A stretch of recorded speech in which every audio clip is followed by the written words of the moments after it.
Hello, and thank you for joining us on the Capitol Report on NTD Television. I'm Steve Lance. Today, environmental groups sued the Biden administration over oil and gas lease sales. This lawsuit was filed immediately as the White House kicked off their first oil drilling lease sales on federal lands. This comes as the Supreme Court is expected to rule on another high-profile case this week, a ruling which could limit the government's power on environmental regulations. NTD's Melina Wisecup brings us more. For the first time since taking office, the Biden administration today has launched oil and gas lease sales. The sales will cover around 219 square miles in the western states. The lease sales are not expected to immediately impact the country's oil supply, since it does take time for the companies to begin producing oil.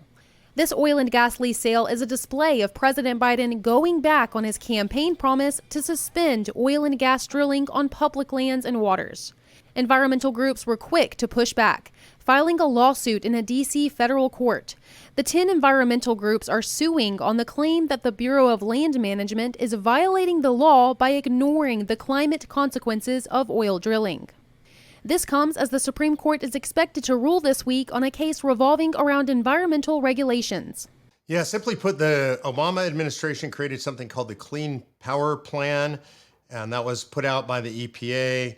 And there's a question about whether that was within the authority of the EPA to produce that plan. And that plan in West Virginia essentially shuts down coal production. So this is critical to the West Virginia economy and critical to the question of how much authority do regulatory agencies have to issue regulations as opposed to having laws come from Congress.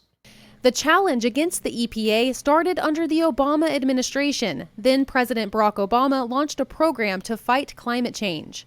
The $33 billion per year so-called Clean Power Plan would have required states to implement plans to reduce carbon emissions. Under the rule, companies would face scrutinizing reviews by the government before they could open new facilities or make changes to their existing facilities. The justice's decision is expected to be released Thursday as the Supreme Court wraps up its term. I'm pretty excited about it because the administrative state is actually very out of control and the subject or the cause of a lot of our problems in the United States. And if we rein them in, if we make Congress take responsibility for the laws that are passed, we'll see a lot less regulation from the administrative state. So I think the potential here is huge. I expect in some measure to see the authority of the administrative state cut back significantly. There are a couple of doctrines, one called the non-delegation doctrine, another one called Chevron deference. Both of those, frankly, are, if the court rules correctly, will dramatically reduce the authority of administrative agencies, and it'll put the onus back on Congress to actually pass laws that have to be followed, as opposed to just giving general instructions to these agencies who then do pretty much whatever they want at the whim of the administration. If the Supreme Court rules in favor of West Virginia, this would stall environmental regulations aimed at replacing fossil fuels. Congressional Democrats would then have to work even harder to write and pass new laws that would help the White House reach its climate goals. One big change here is that the lawmakers would have to debate in public about the costs and consequences of environmental regulations, some of which are already being imposed. Reporting in Washington, D.C., Melina Wisecup, NTD News. Next, to assess the ongoing border crisis, we have Richard Mack, a former county sheriff from the state of Arizona. Sheriff Richard Mack, thank you so much for joining us on the Capitol Report. My pleasure. Thanks for having me. I'm really grateful to be a part of your show today. Sheriff, at least 50 people died in that sweltering hot tractor trailer. I believe the number might be up to 51 at this point, entering the country illegally. Do you think this will be enough to drive change in policy when it comes to the southern border? No, I really don't think anybody in the White House or Congress really is too concerned about this. There have been people dying at the border for a long time, and the mules have been manipulated by the cartels to the extent that many hundreds have died at the border.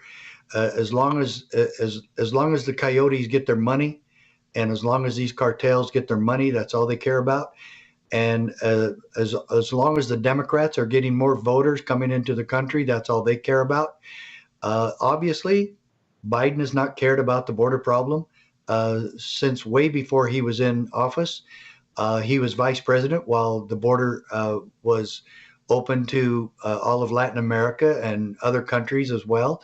We know that people from 150 different countries have entered through the southern border, many of them from Middle Eastern countries who are enemies. That's all been documented, and at least 50,000 terrorist members of terrorist groups from the Middle East have infiltrated America during the past 20 years. Another thing that President Biden just said recently regarding this this tragedy that took place down there, he said that political grandstanding around a tragedy like this is shameful. What is your reaction to those comments?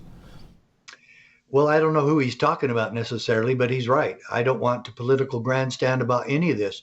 I want the problem solved. And he's the one that's supposed to be solving it. So is he the one? What is he doing? I would love to see him grandstand something, whether it's political or just moral or responsibility, that we take care of something going on at the border. You cannot ask Latin Americans from any of the countries south of the border to not come into our country and then offer them free housing, free education, jobs, and not have to pay taxes, and allow them to vote and give them social security. That says, come here all you want. And of course they're going to try to come. We've got to stop the entitlements to illegal immigrants. We've got to stop the freebies to illegal immigrants, or of course they're going to do anything they can to come here. And I don't blame them. But that's another thing. Sheriff, another crisis that we have related to the southern border is an opioid crisis. Americans are dropping dead literally across the country because of this poison. And, when it comes to the border wall, there's some people that say that the wall was a political statement rather than a practical tool in protecting the border and the flow of drugs and people and whatnot. What can you say to that as a former sheriff in the border state of Arizona? I agree with you totally about the opioid crisis, and all of these opioid drugs have been approved by the FDA, that is overseen by our United States Congress. If they really wanted to do something about it, tell them to stop taking the money from Big Pharma that's supporting this, and tell the corrupt politicians in Washington, D.C. To stop taking this money and stop adhering to whoever gives them money. That's who we defend with our legislation at the federal level. This is such a corrupt system. And right now, the opioid crisis is taking the back seat to all these other crises that have been caused by the Biden administration. And what does Congress do? Hold the third impeachment on Donald Trump. This is so exasperating and so shameful of where we spend our time and money in Washington, D.C., instead of really trying to solve problems that they have created. And so the drug proliferation at the border is astonishing. This lies at the foot of the United States Congress and of the White House. They are all culpable in every bit of this. And yes, I have been preaching against doctors being drug dealers, giving out these opioids to everybody in the country. And this is a drug-addicted nation. Sheriff, I see your cap there, CSPOA. Tell us, where can people learn more about your work? Well, the CSPOA, both my shirt and my hat, we believe is the only peaceful and effective solution to what's going on. The border sheriffs are going to have to work with their governors in securing the border, the federal government notwithstanding. Everybody can become a member of our CSPOA posse. Sheriff Richard Mack, thank you so much. I had a moment to sit down with NBA free agent Enes Kanter Freedom at today's summit. Freedom shared about his personal journey about defending human rights and how it cost him his career. Enes Kanter Freedom, thank you so much for joining us. Thank you for having me. I appreciate that. And since leaving the NBA, you've ventured into the realm of human rights. Tell us what's motivated you and what your experience has been like in this journey. To be honest, the last 7-8 months has been very lonely. Unfortunately, when you talk about some of the uncomfortable situations that are happening in our world, and when the organization that you play for cannot take the exposure of the hypocrisy, so that's why it's been very lonely and tough, to be honest. But now, whenever I go to these kind of events, whenever I go around and see some activists, and whenever I go around and see journalists who has been persecuted by their government, and it gives me so much hope to stand with them. And I'm like, well, maybe I lost my job, but now I have a new family. Now I work with all the activists around the world and see how I can help them and what I can learn from them. So it's been an amazing experience. So why are you at the International Religious Freedom Summit? Growing up, I had a very tough childhood. I remember, I was 8-9 years old, and Turkey was going through a very rough time politically. And I remember one day I went downstairs to play with my friends, and the things that I experienced just shocked me. I remember my friends were burning American flags, Israeli flags. They were telling me to hate Christians and Jewish people, and they were telling me they're the most evil person. And I was like so shocked and scared. I immediately ran upstairs to my mom, and I was like, Mom, my friends were telling me to hate America, hate Israel, hate Christians, hate Jewish people. What should I do? And my mom is like, I'm not going to tell you what to do, but do not hate anyone before you meet them. And I remember first time landing in America when I was 17 years old. I was super nervous and super scared. But the thing that I have experienced here opened my eyes. People took me to mosques. People took me to eat some halal food. I was feeling so comfortable to tell them about my culture and religion. And I was like, everyone in the world should experience this. So I'm here, first of all, to learn, not to talk, to learn, and educate myself about what's going on around the world. So I can be helpful to them. Obviously, the platform that given me by God has enormous reach. So that's what I do, whatever I can to just bring awareness about what's going on around the world. You're meeting lots of people on your journey right now, politicians, well-known people. Are they feeling the weight and urgency of the message that you carry? So the first message that I always give them is stop condemning.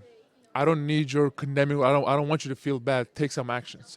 Whenever I sit down with some of the politicians or some of the world leaders, actually, some of the the presidents or vice presidents of the European Parliament, the first thing I say, I was like, enough with the condemning. Condemning is not going to take us anywhere. Stop with the diplomatic boycott, because it shows something. There is a problem, but you are not doing anything. You're not taking any kind of actions. What can we do to help those people? We need to take some concrete action. So whenever I sit down with these world leaders, politicians, or whoever they are, I'm like, okay, what can we do for them? So that's why we put some kind of legislation out there. We actually take some kind of actions to help those people, because I was very disappointed to all the countries out there in the world, because last year there was Beijing Olympics, and all the countries said we are diplomatically boycotting the Olympics. That is going to show something, but that is not enough. We need to do something, and it did start with the athletes, but unfortunately not any of them could really say anything. I was praying, I'm like, God, please send me one athlete to just talk right before this Olympics, because it was a perfect moment, but unfortunately none of them could say anything. But it's enough condemning. I feel like it's time to start taking some actions. Thank you. I appreciate that. Thank you for watching the Capitol Report. If you want to see our full broadcast, check us out at epochtv.com.